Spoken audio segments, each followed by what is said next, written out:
go. All right, it is June the 10th, 2020. We're here on the CTI Zoom meeting. The topic tonight being CTI outreach and recruitment. So just as a reminder to everybody, just kind of keep things going. I am trying to keep these to an hour. Sometimes it's difficult. People have a lot to say. In the interest of time, if comments start getting off track or if somebody's being a little too overbearing, I will cut you off. So please don't take it personally. And I have received a little bit of feedback that there's some people maybe I should cut off a little bit faster. So I'm going to keep that in mind and hopefully, again, keep everything on track tonight. So I did want to give a couple small updates to everybody. Please continue to check out the CTF website. I believe it's continuing to be updated. We have a great article on there about Transform the Trade. There's also a great article in this month's Tile Letter magazine about Transform the Trade, both the hashtag as well as the Facebook group. So if you can share that, that'll be great to sort of help other people. I was talking with a marketing executive because we had talked about if we should start shifting it more to transform the tile trade to keep it in our wheelhouse. And they actually recommended that it might be better if we let it sort of spread, since it will always have our roots, and the more that it spreads, the more that sort of idea will catch on. So maybe that's something that we can talk about too. There was also a couple things in the meeting last week, which was all about accountability, which I really wanted to say thank you to everybody who participated last week. It was a great meeting. Sorry, I'm also looking for some notes here. It was a great meeting. We had a lot of great suggestions. And then, like I said, we're going to be having a CTF board meeting later this month. And a lot of those are going to be brought up. One of the things that, a couple of things that are going to be kind of progressed upon is a code of ethics. That's something that we're working on for CTIs and ACTs, as well as a yearly compliance agreement for CTIs, CEU presentations by CTIs. We're also discussing legacy badges. So the longer you've been a CTI, what that can mean.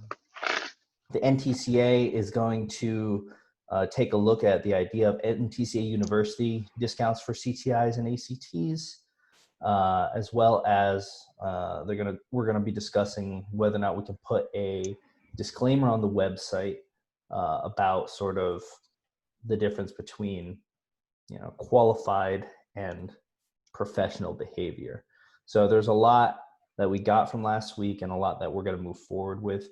So just so that everybody's aware. Also, I also wanted to make it clear that that meeting was not designed to target anybody in particular. It was more looking at a specific sort of situation that can arise, and it's not unique to one area or even residential or even just commercial. It can happen anywhere, and it does happen. So that's why we wanted to talk about it. So,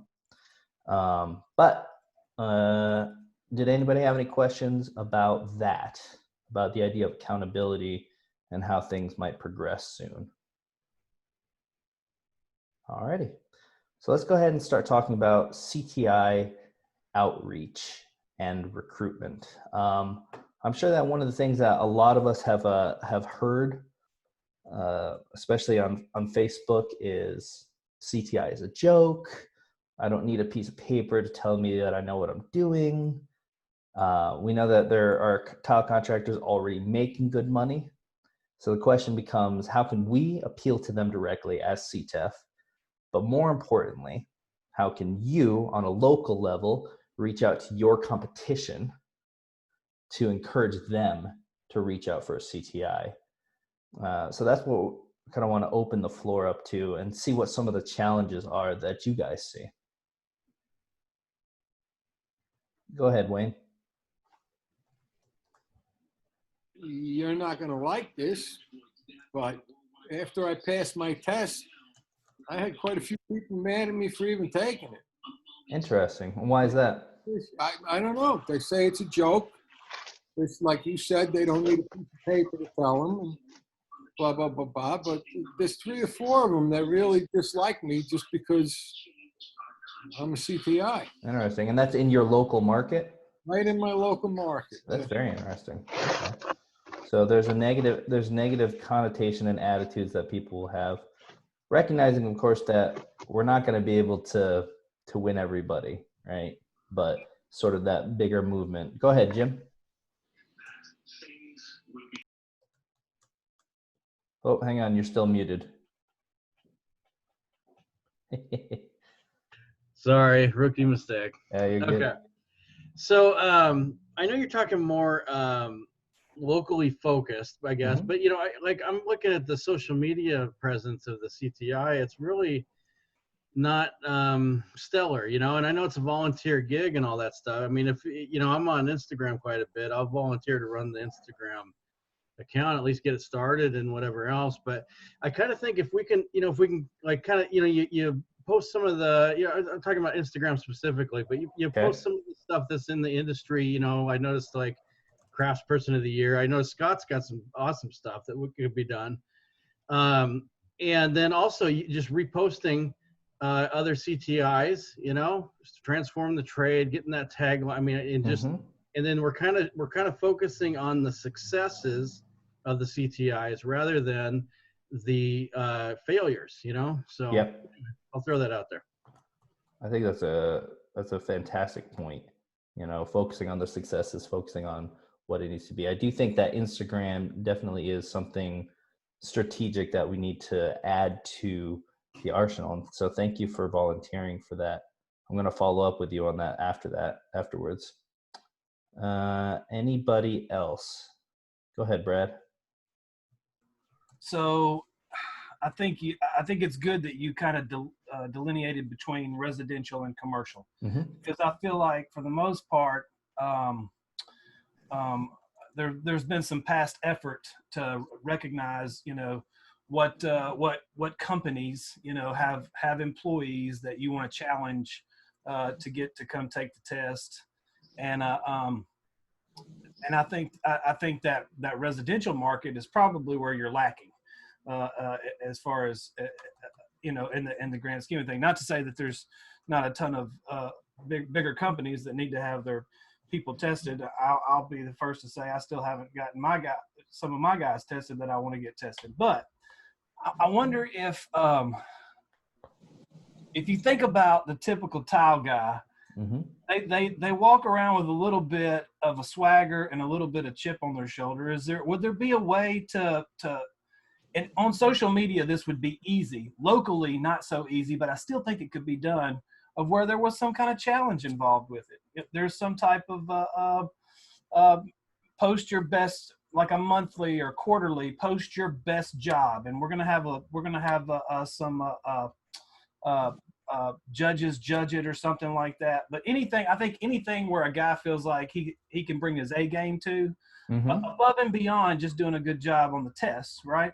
Yeah. And I think that could catch on a little bit, where somebody that's outside of that program could see, somebody that won it and say, hey, I can totally beat that. Well, you got to be a CTI to do it. So first you got to get in the club, and then we'll see if you could do it. But I mean, I do think the idea of taking actual installations from CTIs and kind of advertising that to a certain degree might be a good idea.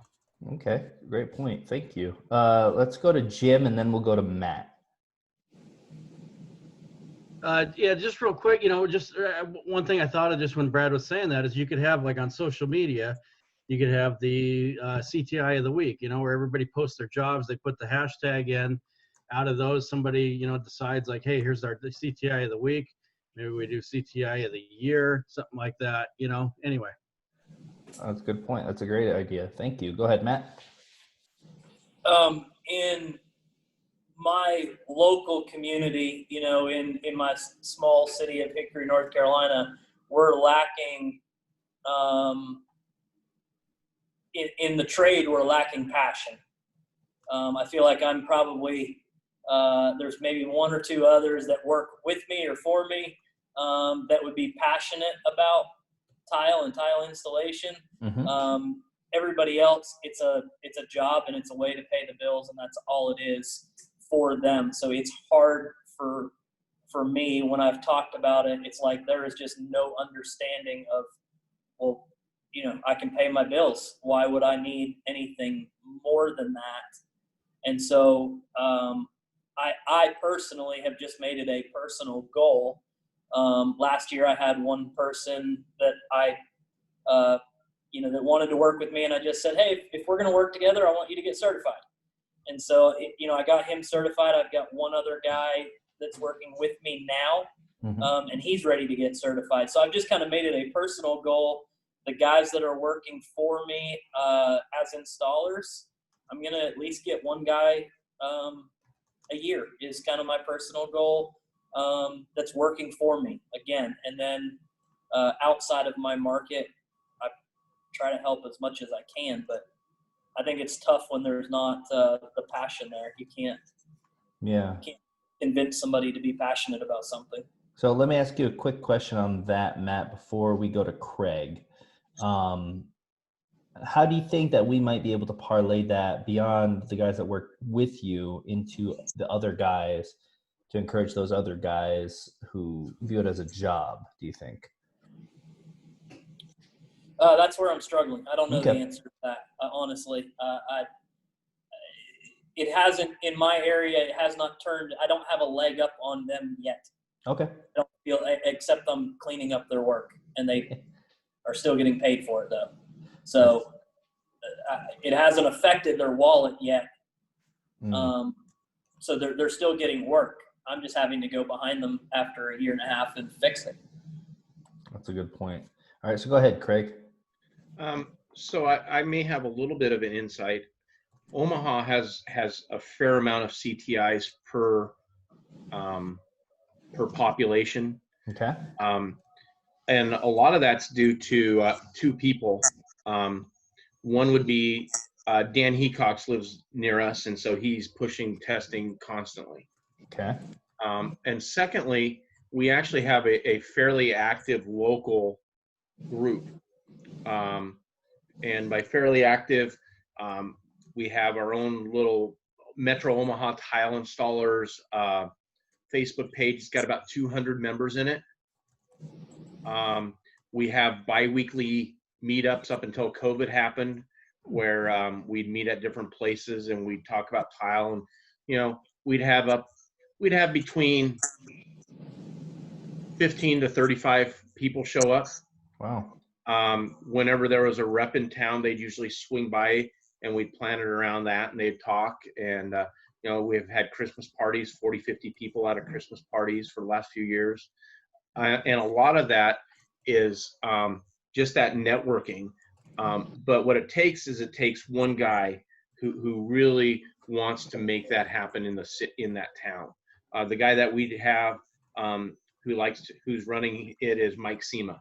Okay. Is he the other installer that you were talking about as well, along with Dan? Yes, Dan and Mike. Okay. And Mike runs that page. A lot of that kind of happened with some of what we're trying to do as far as licensing was, it all kind of dovetails in together.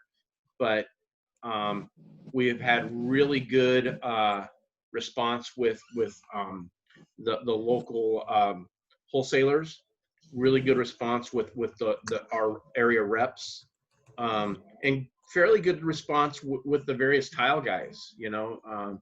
They'll get together and talk shop, and I think they're going to do a Mike's got something coming up in a couple weeks where they're going to race tile saws. Okay. And so everybody bring your tile saw, and we'll see who can make good cuts the fastest. Just weird, goofy things. Yeah. But it's so there has to be somebody locally who really wants, who's outgoing, who really wants to drive that kind of a local presence, if that's going to be successful locally. Gotcha. Okay. Thank you. Anybody else have anything they want to add to that? Go ahead, Brad. Yeah, And just if I real missed quick. anybody's hands, by the way, just real quick. If I missed anybody's hands, please hold them up or use the digital hand, because that stays very visible. Sorry. Go ahead, Brad. It's all right. Just real quick. I think those who are reaching out previously and trying to get companies, I hope they did, was using pay scale, as kind of a draw to having CTIs. I mean, because when I'm sitting here thinking about how can I reach out to, Bo and Sean, some other companies that are, close in size to us about, taking the CTI, getting some people to take CTI. I mean, I think setting a bar for a pay scale for people with the test is a huge benefit, because it's easy to say you're not there yet. You haven't made it to that dollar amount that you're wanting per hour because you don't have these skills.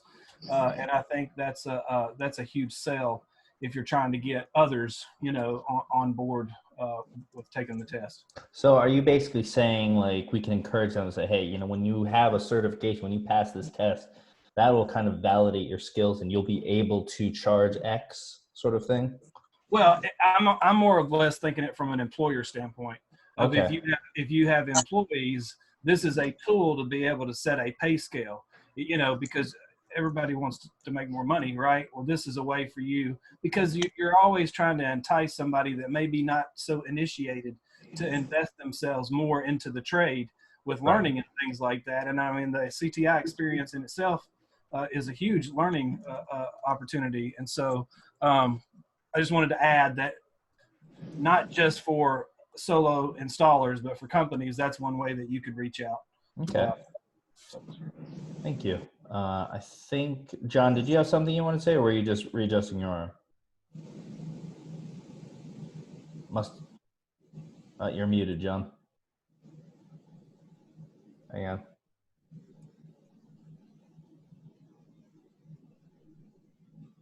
You are muted, John. There you go. Okay. No, I wasn't raising my hand. Okay. I was probably adjusting something. Okay. So I think I saw Craig, you had your hand up. So Brad, what I gather from what you're saying is that the CTEF, as a planned, I'm trying to think of the words. Use your words, Craig. I'm trying, as a directed, targeted method is to develop a spiel, if you will, to other companies, saying, look, here's one of the reasons why you should look at doing a CTI, or having your people do CTIs, is you're able to then match pay to this performance. And what's the one before the CTI that we were talking about a couple weeks ago for the basics that they're using, that Aaron was talking about to train with? Oh, the Scott, what's the course called from CTEF? Intro to ceramic tile or something. Yes, that one. Intro. So it's presently fundamentals and thin bed knowledge, but we're looking at modifying it because it's a little blocky. So the idea would be, hey, bring in a new hire, start with the fundamentals. When that new hire gets this, then you attach a pay raise to them. And you're telling the companies, hey, this is a method by which you can actually evaluate your employees on an objective third-party evaluation, so they can't say, oh, it's not fair to match their pay to their skills. Actually, I think that's a great idea. I needed to regurgitate it to actually fully work it through. So that's kind of why I'm doing that aloud. Yeah, that actually clarified for me as well. So thank you for that. Go ahead, Brad. Yeah, and you can take that as far as you want. I mean, I think really, if you could almost have a little bit of a prepackaged apprenticeship program, just a very simple outline of, hey, here's something that you can get, and here's the milestone that you can use as a test to see whether they absorbed any of that knowledge, to be able to here's a way for you to fast track your employees up and have them, going at a better rate and being able to perform better work quicker, and I think Kevin and Heidi both were doing that previously as they were looking for places to be able to try to gather, potential test takers. I don't want us to lose that either, as we're thinking about where our focus should be to be able to get people to take the test. I think that's a good resource. Okay. So let me ask you guys this, and you can unmute yourselves and answer this or raise your hand. So when we hear people sort of poo-poo the test, poo-poo the CTI program, say, I don't need a piece of paper, it's a joke, et cetera, et cetera. What are some answers that you guys think that we can bring to that?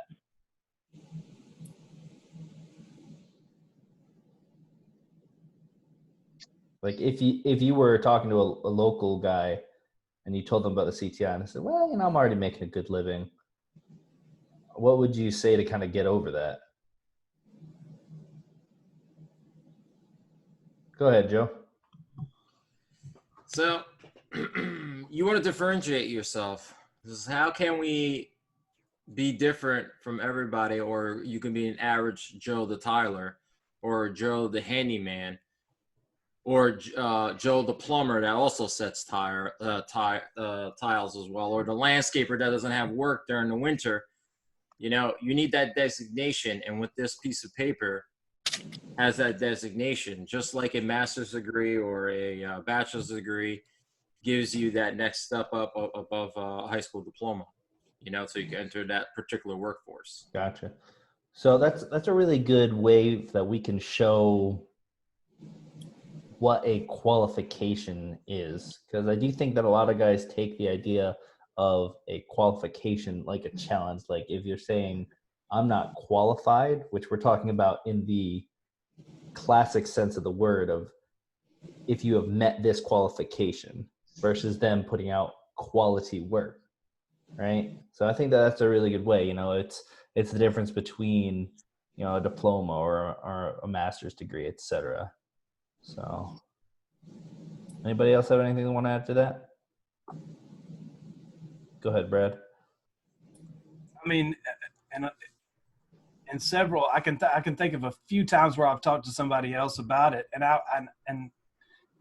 I've said, wouldn't you want to get beat out by somebody who has a similar, has similar skills than you, rather than somebody that doesn't have the same skills as you? And I think that, by showing that you're leveling the playing field, right, with what just pure abilities, and because a lot of times, if you get hammered on a bid, on a price that you've put out, then you go and you look at the resulting work after it, and it's night and day. Sometimes it's night and day. It's not even close, right? It's not even close in skill level. And so, I think, being able to just say, hey, wouldn't you want others that have the same skills as you to be able to be able to play on the same playing field, a level playing field, rather than there being just such a disparity in who's actually out there doing the work. That's a good point. Go ahead, Paige. Yeah, kind of what just Brad said is, I took it when I was a Schluter rep because, I care about this industry. I like to think CTEF can, push it into more qualified labor. There's always those contractors out there that don't know what they're doing, and they're screwing over these homeowners who save all this money to get bad work, a shower that lasts for a year, if that. So there's contractors out there that are really good, don't have the CTI, but they're still getting beat by that fly-by-night contractor, and that's something, you can tell these people, like, hey, are you sick of getting bid out by the lowballer that doesn't know what they're doing? Like, it's something small, but like we need everybody to, that's passionate about tile to take it, support the industry, make it a better industry. And I don't know. Does that make sense? It Am I rambling? No, that totally makes sense. And it got me thinking about just in my thing. I was thinking maybe we can even talk to our distributors, see if they'll let us do akin to what you guys as Schluter reps can do, come in and have like a presentation and basically have that talk with whoever would show up, because those are the ones who'd show interest. Say, hey, you know what? Here's what qualification means, not just for your business or for my business, but what it means for the trade at large here in our city, here in our market, across the country. So I think that that's a great way to kind of leverage the pride that people have in their work. And I'm sure the frustration was seeing all the terrible work that's out there. Let's go to Jim, and then we'll go to Wayne. So I don't have like a good answer on this. Like I don't have the solution. You know, this is something I've struggled with the entire time I've been a CTI, and you know, there's features and there's benefits, and it's been very, very difficult for me. And I kind of think for the whole CTI program to define what the benefits are. And so I would kind of challenge everybody, just go home and just think about it. I've like thought about this, and to really like drive home the actual benefits to the installer. You know, I usually kind of hit it from a long-term type of thing, like saying, hey, you know, you can get in the program, it's growing, you know, you're going to be in and part of this thing, you know. But I don't know. I mean, I just find it hard to, you know, until the program gets bigger and bigger, I think it's harder to define like what those benefits are until people like start getting excluded out of that, you know. And I do think that, you know, go back to social media real quick, I do think that can help lead the way. So that's a good point. And I think that that's sort of where we're wanting to go with Transform the Trade, having something a little bit clearer that can distinguish. But I do agree it's difficult to describe the individual benefits to installers. And so maybe we can clarify that a little bit more. We're going to go now to Wayne, and then Brad, and then Craig. So go ahead, Wayne. All right. I brought my guys to quite a few NTCAs events. Scott and Mark were there teaching it. I've gone to numerous Schluter events. My guys can tell me word for word what Scott said about this or Scott said about that. They're into it. They want to learn. You know, they hang on the Schluter reps when they're talking. You should do it this way, you should do it that way. But when it gets to the test, it's like it chokes them up. They're like, whoa, no, I'm not ready. No, I'm not. So I really think we got to start talking to those guys to find out why don't you want to take the test? What is holding you back? What are you afraid of? Okay. You know, I'm old. I think after the young guys, they're the ones we got to get in here. That's a great point. Thank you for that, because people can definitely be intimidated. Go ahead, Brad. I think I'm going to touch on something both Wayne and Jim said.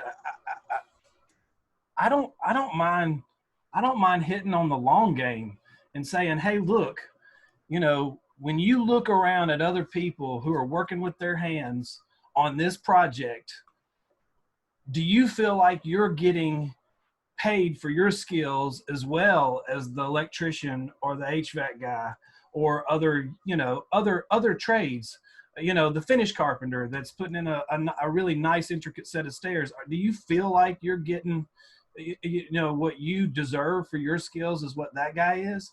Now, you know, we see, especially in the electrical and of course electrical, plumbing, and HVAC, you know, we see that they have things that legitimize who they are as an installer. Now, that depending on who you open up that argument to, they could start getting into government regulation and things like that, and wanting to argue, you know, about the negatives of that. But nonetheless, those trades have established that you show proof that you can do what you can do to be able to practice what you practice. And so I think a guy that's and maybe it is the young guy that you talk to rather than the older tradesman, to say, hey, wouldn't you like to be on the front end of an opportunity where we lay the foundation for not only you in the next, you know, 20 years that you're going to be in the trade working, but also the guy that you hire to go out and get your stuff out of the van when your knees are starting to hurt. Wouldn't you like to be able to find a way to get him into a mode of earning faster than what you were able to do it? Yeah, I think that's a good argument. That's a good point, especially as sort of like a I know the reason a lot of guys retire, they semi-retire when they're 65 or 70. They don't trust their guys to actually take over and uphold that high standard. So maybe that's something that we can do as well. Scott, quick question before we go to Craig. Do we know, in a real thumbnail sketch sort of way, like what sort of age demographics are interested in the test or have been signing up? Ooh, good question. We've never asked for age. Okay. I can't really answer that question without being on the Without guessing side. Okay, that's fine. Only I'm not the oldest, please. I think that would have to be John. John, what are you, 107? Okay, so that's good to know. I'd be interested. Maybe we can readjust the applications in the future so we have a rough idea of who's actually showing interest, because we know that there's guys out there from all walks of life in the tile world who are taking the test. But I'm curious if more people are younger or more people who are older and still interested in that expansion. Let's go to Craig, and then Matt, and then Jim. I think so. The original question is, I'm doing fine. Why do I need this certification? Yep. I think one of the good answers is, it's not necessarily that important to you per se. However, it's becoming more and more important to the general public. No matter what they look for, they're looking for people who have credentials, you know, whether that's their hairdresser, whether that's their mechanic, whether that's their tile guy. Now, I'm not saying that you're not doing well. However, the people who have the disposable income right now are usually fairly tech savvy. They know what they're looking for, and they do research. And I know that word of mouth still holds well here, but if you have good word of mouth and you have the credentials that they see when they look for, it's going to help you to raise your prices even more. Because while it doesn't necessarily change you, the old tile setter, which it will, but we're not going to make that argument, but it's important to a lot of customers. Yeah. And so, you know, by making the point that the way people find customers more and more, maybe not in small towns, but in larger cities, you know, they're doing their own research. Right. And they want credentials. That's an excellent point. You know, and it's true. The CTI hasn't hit a tipping point yet. You know, we're still on that upward climb. At some point, it'll be, you need to have a CTI, otherwise you're a hack. You know, we haven't hit that yet, but you know, that's the goal. You know, and I don't know whether that's 5,000 or 10,000 or however many. But. Yeah. So we're gonna let Scott answer that, and then we'll go to Matt. Well, the question's always been, where is critical mass? It was always when we hit 1,000, we celebrated that. We celebrated the 2,000 or the 1,500, and the 2,000 is yet to come. So that's a discussion for another day. But it's really difficult to get people to understand they don't know what they don't know. And that's one of the bigger factors in people not signing up to take the test. But we've worked hard to get things into the handbook and have been successful in doing so, and also with ARCOM, with Master Spec. More on the commercial side, Brad's shaking his head, so I'm sure he's well indoctrinated that way. But most of us that have been on the residential side, it's not so much. Wayne brought that up last week. There's a difference between the two, but we've never differentiated in the test itself. To keep the test, it is the test. It's the work that you have to provide, but those benefits, and some, I hope I see it before I quit, is that the architects will take charge of the thing and stay with the job instead of selling it out to the GC and letting the GC run it. Yeah. Because the GC takes over and says, I don't care. That Brad guy, he does nice work, but man, he is way too high. I've got 4 guys over here that say they can do it. My question is 2 words: prove it. Yeah. So, all right, go ahead, Matt. Oh, you're muted. I guess part of why I struggle with some of this conversation is because I took my test for personal reasons. I wanted to see where I landed, and I think that's where a lot of us kind of in this meeting, we didn't do it because we were hurting for work, or we didn't do it for, to be on a website or anything like that. It's, I did it just for myself. Okay. So that's kind of why I struggle with this question. But I guess I wanted to follow up on what Wayne was saying real quick. Your guys, Wayne, they don't want to test, but in your opinion as an employer, are they ready?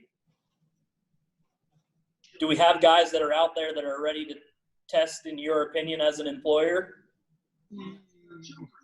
Borderline. Borderline, okay. You know their stuff. Let's put it that way. They jump on my shit when I do something wrong. They know the right way to do it. Let's go back to point one, layout. That's the only reason they keep me around, I guess. Okay. So, but what would it take then? I found what he was saying interesting. What would it take then for them to take the test? What could we do, or what could you do as an employer? I'm trying to learn from you. Is it worth $1 an hour raise, or what's it worth for them to take the test? Oh, they would be compensated for it. There's no doubt. They know that. I've offered to pay for the test. I've taken them to all the events I can that are local. I pay for their rooms, pay them for the day while we're at the shows or at the, it's not a question of money. It just comes down to, gee, boss, I don't know. So Wayne, I think Matt's asking kind of what Brad was talking about. Is there a pay scale that you're attaching to a successful certification for those guys? I'd have to cross that bridge when I got to it. They're making some pretty good money, and they've gotten some really good raises without it, to be honest with you. Okay. So maybe that's something to consider as well. So Matt, did that answer your question? It did, and I guess with CTEF's permission, or I've met Wayne at a lot of the local events because we're just down the road from each other. I've met most of his guys. I'm friends with a few of them on Facebook. Would it be helpful from your perspective, Wayne, if I reached out to them and said, "Hey, let's put it in gear. Let's do this. What would it take for you to take the test?" I'll make the phone call. So I know Matt's talking here about CTEF permission, but any evaluator can set up a test with, I think, 3 people, right, Scott? If you can put a single module together, you can put together a test. You don't need permission from CTEF to establish a test. If it's something like, I'm looking at Matt because he's in Hickory and he's in sort of a non-big city. And if he wants to set a test up in his shop and he has 1 module pending social distancing at this point, but he has 2 guys that say they want to take the test, not his own, of course, but yeah, he can do it. Yeah. Craig, help me. Dan Hecox did one in his shop with 1 guy. That's why I held my 1 finger up. So yeah. If it's something that we're going to set up and we're going to go to Jim's place and set up a test, and we have to send an evaluator that's not in that area. Forgive me, Jim. I don't know. I don't remember where you are, but I think he's in Washington. It becomes a financial balance. But right. The downside is there is no downside. If the evaluator wants to run it, we can do it. Right. So evaluators don't need to get the okay from HQ to set up a test. If they see that there's a group we of like guys, to be part of that puzzle. Well, yeah, certainly, but they can light it up and then say, "Hey, we've got 5 guys that we've got ready to go. We want to let you know we set up a test." And Craig outlined there with Dan Hecox, he's been the cheerleader in the Nebraska area of setting them up, and okay, he's done a good job with that. Okay, So, Jim, did you still have a point that you wanted to make? I saw you lowered your hand. Yeah, I don't remember what it is anymore. So. Okay, that's fine. We're going to go on to Joe then.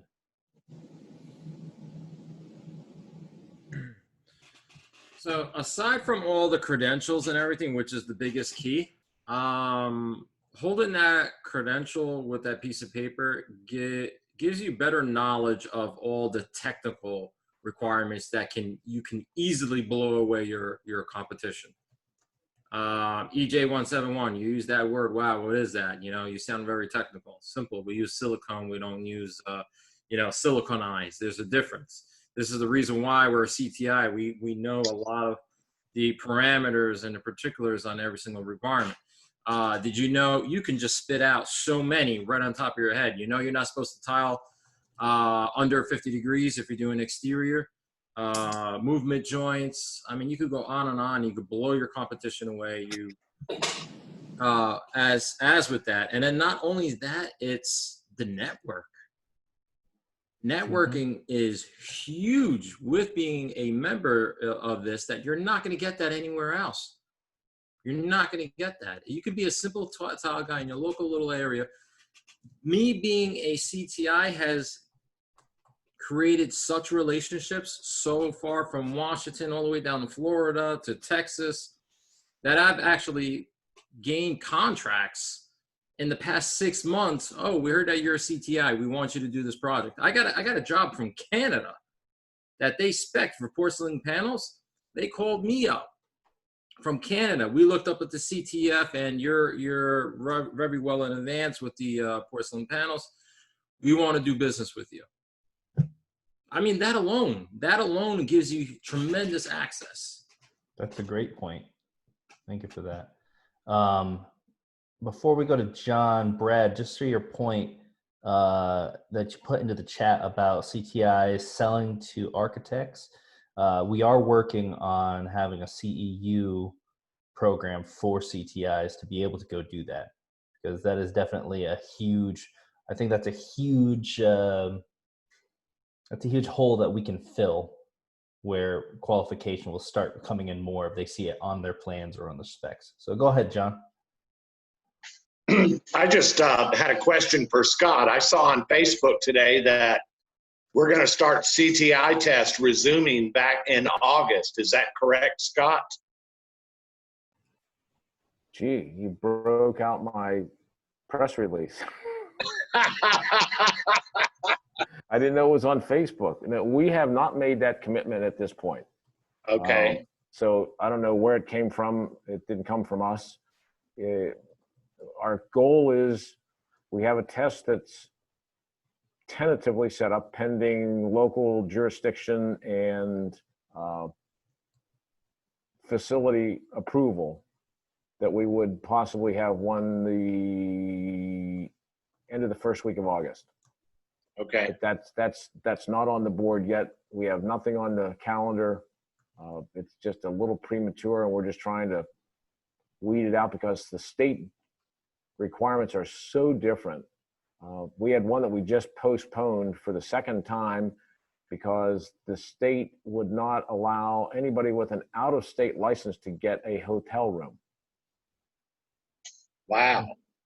So we had to push that one till September, when we're hoping that that'll be back. So that's our parameter now. And I know Jim Olson is struggling with, and Mark's on here, so Mark can speak to it better than I. Even if you have the letter of travel? I'm sorry? Even if you have the letter of travel from like the HR department? To as far as the hotels state being and take locked a down? test, Yeah. I'm not sure that would be something that they would have gained, but could be, Paige. But that was the ruling that we got, and then our host wanted us to comment, and I said, with all respect to your program, we are in your house, and we will do as you say. So it's their call. Mark, you had raised your hand. Did you want to say something? Yeah, Joseph, thanks. I want to add on to what Scott was saying and John's annotation about social media and what was seen there. If you guys see something on social media can you please help us out and let them know that if they don't hear it directly from CTEF, could be a rumor. We are working very hard, like Scott indicated, to track all of the details in every state, every city, every county, every region, where these things are. Paige or Scott mentioned NTCA. Yeah, we're doing the same with our workshops, our regional training programs. It's very complicated when you have a national reach. And so if you see something on social media where somebody says, yeah, I hear we're doing this, let us know and we can help respond to that if you would. We'd appreciate that. Excellent point. All right, so before we wrap things up, I wanted to throw to Joe Macaluso. He sent me a message earlier today about a really cool and interesting program that's coming in through Walmart's program. Joe, can you tell us about that? Oh, hang on, you're still muted.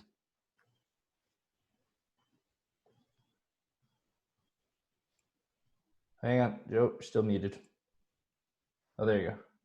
Got it. All right. Yeah, you want to pull the link up? So Yeah, everybody I am pulling that up right now.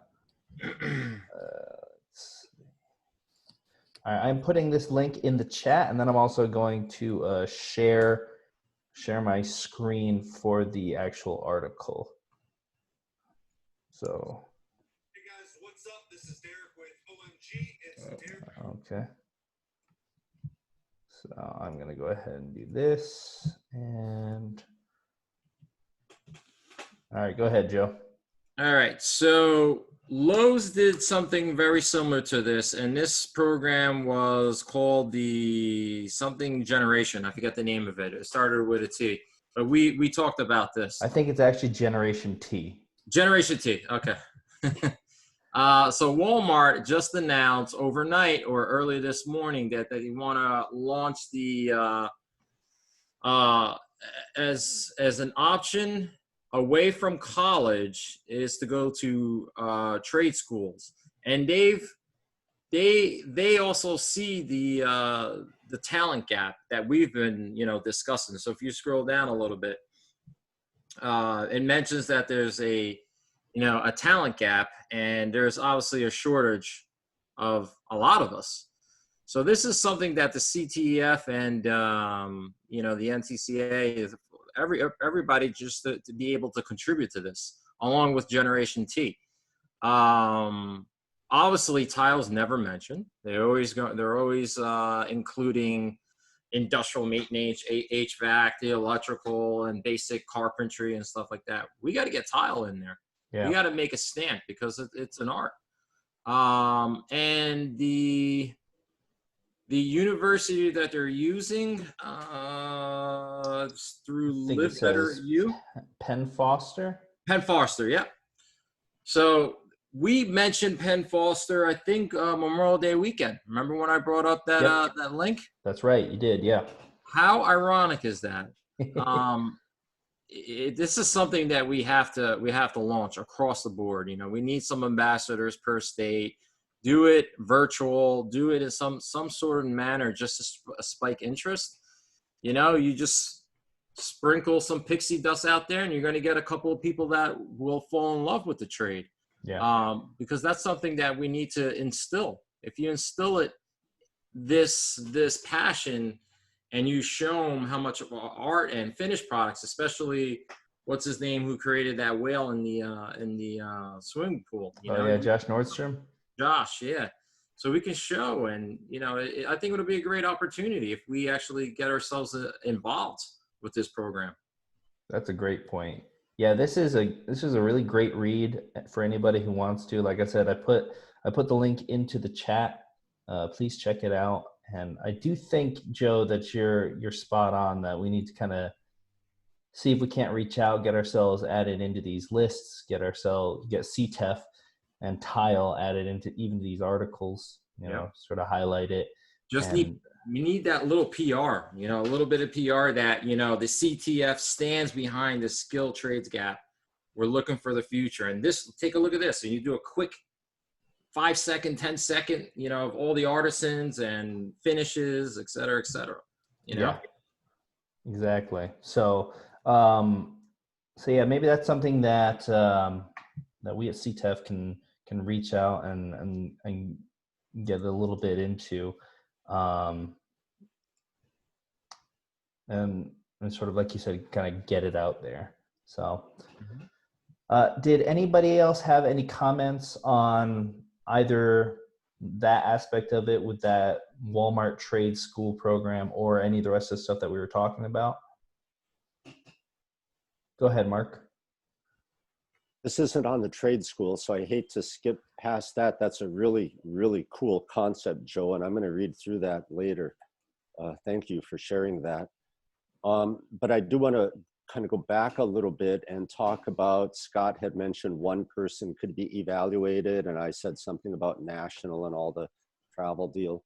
I want to remind everyone that we have put 50 people through our evaluator boot camp at CTEF. We presently have somewhere in the neighborhood of 20 plus evaluators that are out there nationally, ready to rock and roll and do these. And we're working through the final training process for about 30 more. That's still not quite enough, but that's a heck of a lot. And once we have that, like Scott mentioned, it gets a lot easier rather than to have somebody fly cross country to Jim in Washington or somewhere up there. We'll have somebody there in the neighborhood that could do that 1, 2, 3, 4, 10, 12 people. I just wanted to mention that so you guys know that. I want to say one other thing, just quickly. I don't want to burn a lot of clock. I did CTI myself. I did it for myself. I was like Matt, I did it for me. Then after I learned I became CTI, I had a eureka moment and I realized I did it for all of my future customers. And I was able to expand on that. And then the flow of that was other people weren't getting the jobs that I was now getting and getting paid well for. But I do like what everybody said, all of your input on that. The thing that I liked the most was the long-term outlook. Brad and Jim and you guys that were talking about the long view, spot on, golden. One last quick thing. When we get the NTCA workshops back up and running, that is a golden opportunity where we try to grab people. And I know that one of the things that I started doing, and I know Scott was doing, and Rob and Randy, is challenging people. It's as that trainer, and it might be, we're able to use that little bit of a pulpit to say, hey, we've done this. We've got you here in our classroom. You need to do this. So I loved that talk that I heard from all of you for how to get people interested in this and how to do it for themselves. Challenge them. It's a little bit scary, but scare them a little bit. Who are you anyway? Why are you doing this? Are you a professional or not? This is the avenue. This is our certification. That's all I wanted to say. Thank you. Excellent point. Thank you so much, Mark. Go ahead, Brad. Oh, gotcha. All right. Well, if anybody has anything else to add, I don't see any hands. So I'm going to go ahead and officially end this meeting. Oops. So if you want, you can hang around. We've been doing a little bit of